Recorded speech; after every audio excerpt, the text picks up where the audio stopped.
जिस तरह से कतर पर हमले हुए, इजराइल ने जो हमला किया कतर पे। लेकिन इस बीच दो चीज़ों की मैं चर्चा करना चाह रहा हूँ। पहली चीज़ जो कि सब तरफ इसकी चर्चा हो रही है कि क्या ईरान की मिसाइल से अब कतर जवाब देगा इजराइल को? क्या ईरान अपनी हाइपरसोनिक और बैलिस्टिक मिसाइल्स कतर को देने जा रहा है? देखिए, मिडिल ईस्ट में कुछ चीज़ें ऐसी हो रही हैं जो सब कुछ जिन्होंने पलट के रख दिया है। अब देखना ये है कि ये बात कितने आगे बढ़ती है। देखिए, एक और चीज़ है, लास्ट फ्राइडे को मैं वीडियो बनाता हूँ अपना, आप लोगों को पता ही है कि आई गो टू अ मॉस्क, वहाँ पे कुछ लोगों से मेरी बात होती है, दोस्तों से, तो वहाँ चर्चा होती है। मैं उसका वीडियो बना नहीं पाया, मुझे वक्त मिलेगा तो मैं अलग से वो वीडियो बनाऊँगा। लेकिन वहाँ पे ये चर्चा हो रही थी कि देखिए, जिस तरह से कतर पे हमले हुए, क्या कतर अब इजराइल को जवाब देना चाहिए या कैसे जवाब देगा?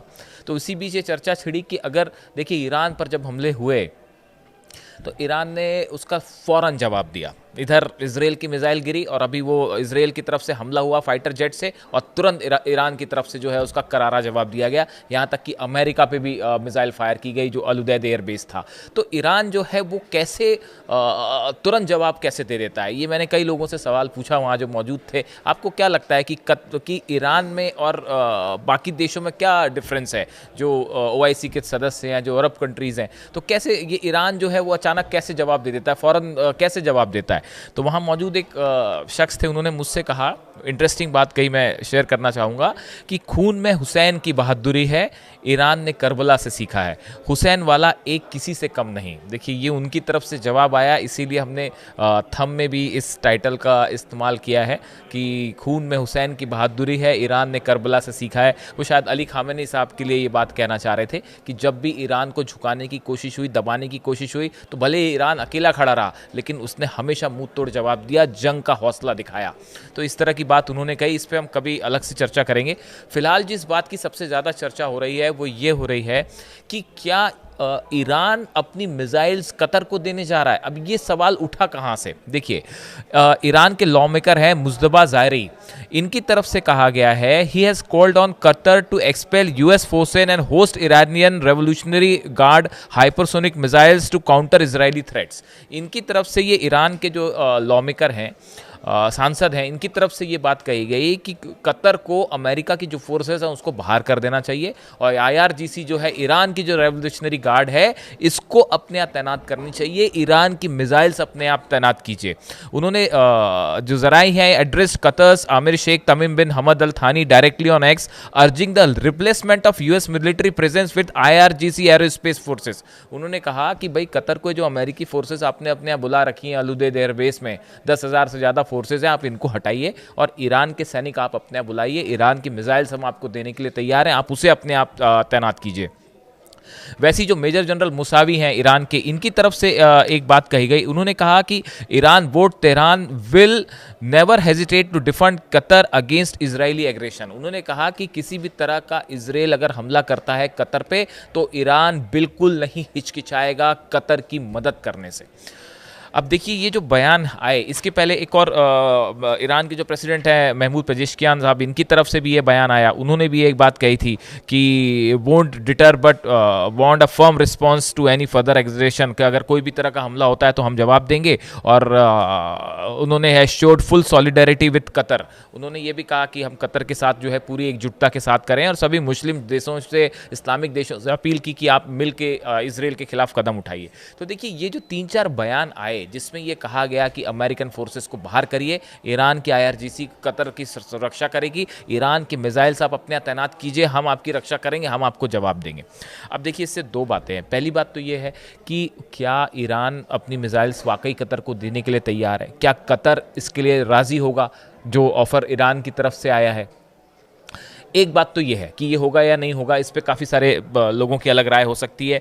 OIC की बैठक भी चल रही है आज, उसमें भी जो है 57 देश इस पूरे मामले पर चर्चा कर रहे हैं। लेकिन देखिए, एक जो बड़ी चीज़ हुई, वो बड़ी चीज़ ये हुई कि जिस तरह से कतर पर हमला हुआ, उसके बाद मुस्लिम देश जो हैं, 57 इस्लामिक देश हैं, इनका विश्वास कहीं ना कहीं डोल गया है अमेरिका के ऊपर, खासकर कतर का, कि क्या हमारी रक्षा करने के लिए वाकई अमेरिका है वहाँ पे। और जिस तरह से इजराइल ने हमला किया, एलाई होने के बाद भी अमेरिका ने सही वक्त पे इन्फॉर्म नहीं किया, इसको लेकर काफ़ी सारा गुस्सा देखा जा रहा है, ऐसा कई लोगों की राय है।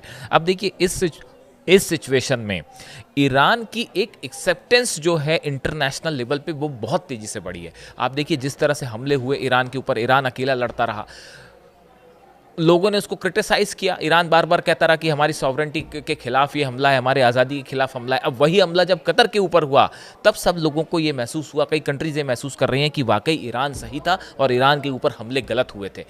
एक इंटरनेशनल स्तर पर आप देखिए ये ईरान की स्ट्रॉन्ग डिप्लोमेसी का नतीजा है कि आज ईरान के लिए बड़ा समर्थन अंतर्राष्ट्रीय स्तर पर जुटना शुरू हो गया है। इसके अलावा आप देखिए कि ये जो बात है जहाँ तक कि कैसे जवाब दिया जाएगा, क्या डिफरेंस है ईरान में और दूसरे देशों में, इसको लेकर एक छोटी सी राय सामने आई है। कुछ लोगों का मानना ऐसा है, देखिए लंदन के किंग्स कॉलेज के स्कॉलर हैं, मिडिल ईस्ट एक्सपर्ट हैं एंड्रियास क्रेग, इनका कहना ऐसा है कि कतर जो है वो जंग नहीं करेगा और डिप्लोमेसी या कानूनी तरीके से ही वो इजराइल को जवाब देने की कोशिश करेगा।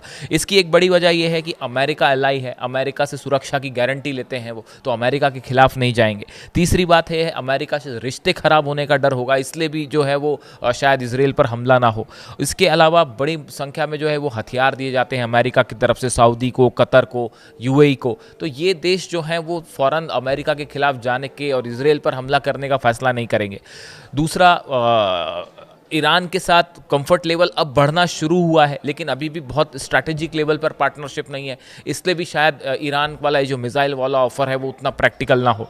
और दूसरा जो विजन 2030 जैसा प्लानिंग्स हैं यूएई की और सऊदी की जिस पे आगे बढ़ रहे हैं, इसके लिए वॉर शायद वो ना करना चाहें। लेकिन आप दूसरी तरफ देखिए ईरान में जब भी हमले हुए ईरान ने फ़ौरन जवाब दिया। इसका मुख्य वजह जो एक्सपर्ट्स बताते हैं कि इस्लामिक जो रेवोल्यूशन थी वो इस्लामिक रेवोल्यूशन के जो प्रिंसिपल्स हैं उस पे आधारित है ईरान की फॉरेन पॉलिसी और ईरान की नीति। ईरान ने किसी भी तरह का जो उसके ऊपर सैंक्शंस लगे उसे अलग थलग करने की कोशिश की गई, इकोनॉमिक सैंक्शंस लगे उसकी कोई परवाह नहीं करी और बेबाक होकर हमेशा जवाब दिया। इसके अलावा जो हथियारों की बात होती है, ईरान ने रशिया से हथियार मिले हैं, चीन से मिले हैं, लेकिन ईरान ने अपने खुद की हाइपरसोनिक मिसाइल्स डेवलप करने में तेजी से आगे बढ़ा है। अपने खुद के हथियार बनाए हैं ईरान ने, उसको बहुत ज़्यादा दूसरे पर निर्भर नहीं रहना पड़ता। ये भी एक बड़ी वजह, जब आपके पास खुद अपने कंट्री में बनाए हुए हथियार होते हैं तो आप किसी देश के दबाव में नहीं आते। इसके साथ ही आपने देखा होगा कि जहाँ तक फिलिस्तीनियों की मदद करने वाली बात है, ईरान ने बड़े खुल के फिलिस्तीनियों का समर्थन किया और उसके लिए फिर जो परिणाम भुगतने पड़े, जब स्ट्राइक हुई, 12 दिन का युद्ध हुआ, तब भी ईरान ने जो है किसी तरह के दबाव में अली खामेनी साहब नहीं आए और वो उन्होंने बेबाक जवाब दिया, चाहे अमेरिका खिलाफ हो, चाहे अरबियन कंट्रीज खिलाफ हो, चाहे जो है वो इजराइल की तरफ से हमले हो रहे हों, बट ईरान अकेला लड़ता रहा लेकिन फ़ौरन जवाब दिया उसने। शायद ये इसी वजह से वो भाई साहब जो कहना चाह रहे थे कि खून में हुसैन की बहादुरी है और ईरान ने करबला से सीखा है, हुसैन वाला एक किसी से कम नहीं, इस तरह की जो बात है वो शायद इसीलिए कही होगी उन्होंने। अब सोशल मीडिया पे मैं देख रहा था इस तरह की बातें कही जाती है कई जगह। देखिए ईरान के मिसाइल्स ने वो तबाही मचाई इजराइल में कि एक आइकन बन गई है ईरान के मिसाइल्स की, एक मतलब उसका एग्जाम्पल्स दिए जा रहे हैं कि देखिए मिसाइल्स तो ऐसी होनी चाहिए। अब इसको लेके ये जो बड़ा ऑफर ईरान की तरफ से है कतर को कि आप हमारी मिसाइल्स लीजिए, हम सुरक्षा की गारंटी देते हैं आपके, हम आपको धोखा नहीं देंगे, तो अब ये सोशल मीडिया पे एक चर्चा का मुद्दा बन गया। इससे जुड़ा जो भी अपडेट होगा हम आप तक पहुंचाएंगे। Thank you so much.